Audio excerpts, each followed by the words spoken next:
ಒಂದು ಬೇಡಿಕೆ ಇತ್ತು. ಅಥಣಿ ಪುರಸಭೆ ಇರ್ತಕ್ಕಂಥದ್ದು ಅದು ನಗರಸಭೆಯಾಗಿ ಪರಿವರ್ತನೆ ಆಗಿದೆ. ಅದಕ್ಕೆ ರಾಜ್ಯ ಸರ್ಕಾರಕ್ಕೂ ಕೂಡ ನಾನು ಮುಖ್ಯಮಂತ್ರಿಗಳಿಗೆ, ಆರ್ಥಿಕ ಇಲಾಖೆಯವರಿಗೆ, ಪ್ರೌಢಾಡಳಿತ ಸಚಿವರಿಗೆ ನನ್ನ ಕ್ಷೇತ್ರದ ಅಥಣಿ ಪಟ್ಟಣದ ಜನತೆ ಪರವಾಗಿ ಅವರಿಗೆ ಅಭಿನಂದನೆಗಳನ್ನು ಹೇಳ್ತೀನಿ.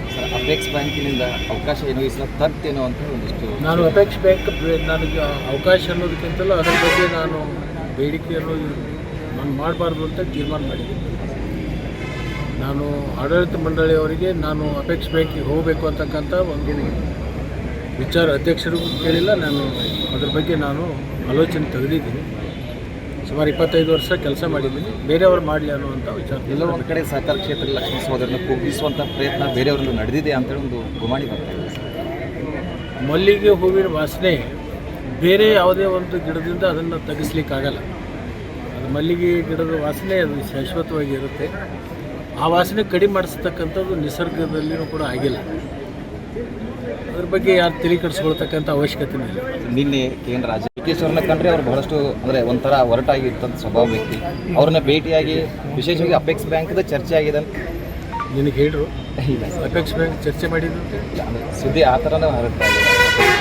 ಅಪೆಕ್ಸ್ ಬ್ಯಾಂಕ್ ವಿಚಾರಣೆ ಆಗ್ತಾ ಇದೆ ಅಂತೇಳಿ ಒಂದು ಸುದ್ದಿ ಬೇಕಾದ ಹರಡಿಸೋರು ಯಾರು ನಾವು ನೀವಲ್ಲ. ಸುದ್ದಿ ಹರಡಿಸ್ತಾರೆ, ಸುದ್ದಿ ಅಷ್ಟೇ, ನಿಜ ಅಲ್ಲ. ಒಟ್ಟು ಅವರು ಇಬ್ಬರು ಭೇಟಿಯಾಗಿರ್ತಕ್ಕಂಥ ತಪ್ಪೇನಿದೆ.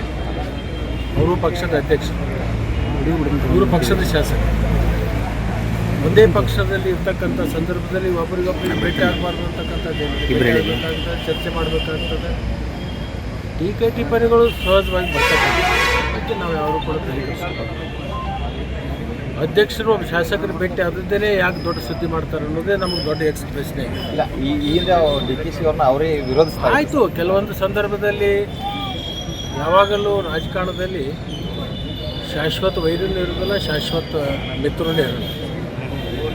ಕಾಲಾಯ ತಸ್ಮಾಯ ನಮ್ಮ ಕಾಲ ಅನುಸಾರವಾಗಿ ಅವೆಲ್ಲ ನಡೀತಿರ್ತಾವೆ, ನೋಡ್ಕೊತ ಹೋಗ್ತಾರೆ. ಈ ಸಲ ಅಧಿವೇಶನ